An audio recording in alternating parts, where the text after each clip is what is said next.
Olá, você sabe a importância da segregação de resíduos, separação dos tipos de resíduos dentro de uma unidade de alimentação e nutrição?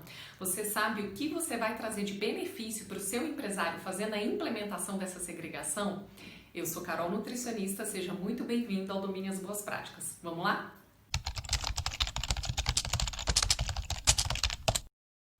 Não sei se já tem tempo que você me acompanha aqui no canal, mas eu tenho feito nessas últimas semanas uma sequência de vídeos sobre os POPs, Procedimentos Operacionais Padronizados.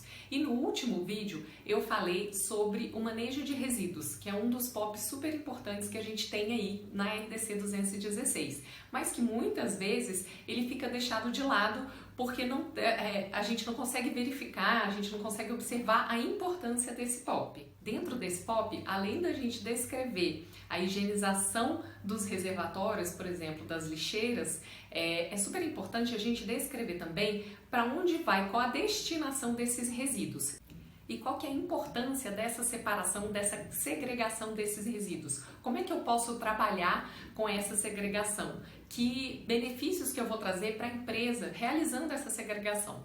Primeiro, eu vou explicar para vocês que existe uma legislação que exige que a gente separe esses resíduos se nós formos considerados grandes geradores de resíduos. O que é um grande gerador de resíduo? É a unidade que produz mais de 120 litros de lixo por dia, sendo considerado dentro desses resíduos o resíduo orgânico e o resíduo indiferenciado. Que diferença faz isso? Se você observar que nós temos três tipos de resíduo: orgânico, o seco reciclável e o indiferenciado.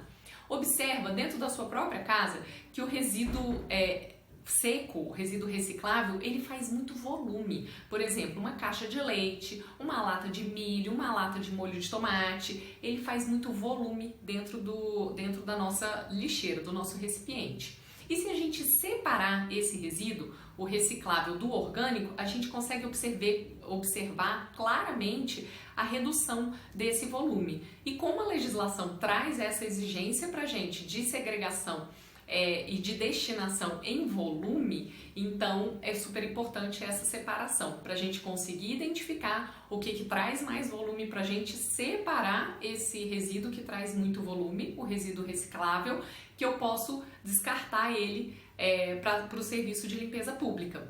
E o orgânico e indiferenciado, eu digo o empresário, né, que trabalha com o restaurante, ele vai ter que dar o destino correto para esse resíduo. Então, se ele consegue separar de forma adequada esse resíduo, é muito mais fácil dele fazer a destinação correta também. A legislação dos grandes geradores, ela traz essa referência para a gente dos 120 litros de lixo por dia e ela exige que o empresário ele faça a destinação correta desse resíduo, separação, destinação e coleta correta desses resíduos. O que significa isso? Que a empresa é responsável pelo resíduo desde a hora que ele sai do estabelecimento até o destino final dele. Ou seja, esse resíduo, por exemplo, orgânico, ele vai ser simplesmente encaminhado para um aterro sanitário ou eu consigo encaminhar ele para compostagem, por exemplo. É muito mais interessante, né? Falando em ordem de consciência ambiental, que é super importante a gente trazer essa consciência ambiental para o empresário, para os nossos colaboradores, e em questão de marketing também. Pensa que é um supermarket para a empresa, os clientes finais, os nossos consumidores saberem que a empresa tem essa preocupação com a destinação correta do resíduo, por exemplo. Um outro benefício super grande que a gente pode trazer para o nosso empresário, auxiliando ele nessa segregação correta do resíduo, é a redução de desperdício. Quando a gente faz o descarte dentro da unidade todo misturado, a gente vai descartar lata junto com o resto de alimento, junto com papel, tudo junto, a gente não consegue observar com facilidade aqueles resíduos que estão sendo descartados. A partir do momento que a gente separa esses resíduos, fica muito mais fácil da gente observar. Então, por exemplo, se houver um desperdício de hortifruti, um desperdício de alimento, um alimento sendo jogado fora, e por cima dele vem uma caixa, a gente não consegue visualizar esse alimento. Mas se a gente estiver fazendo essa separação, uma lixeira com os alimentos, com os produtos recicláveis, com os lixos recicláveis, e uma lixeira com os alimentos, com os resíduos orgânicos, facilmente a gente consegue observar o que tem de alimento dentro daquela lixeira.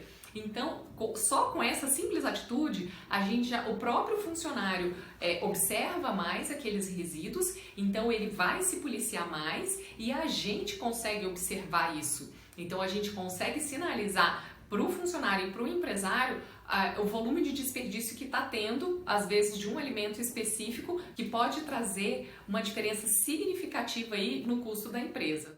Então, o que a gente pode fazer para auxiliar o nosso empresário? A gente fazer um treinamento com os colaboradores em relação a essa separação adequada dos resíduos. Que resíduos que a gente vai separar? Basicamente, tem 3 tipos de resíduo. O resíduo orgânico, que é resto de comida. Eu costumo dizer que vem da natureza, volta para a natureza. Então, é resto de comida, resto de carne, palito de dente, que é madeira, veio da natureza. O papel, o guardanapo engordurado, por exemplo, que veio da mesa do cliente, ele é papel, é árvore, é natureza, volta para a natureza. Todo esse resto de comida, ele é um material orgânico que a gente vai destinar, o ideal é que se destine para a compostagem. Ele indo para a compostagem na terra, ele vai virar adubo, tá? Esse é o primeiro tipo de resíduo que a gente tem dentro do estabelecimento.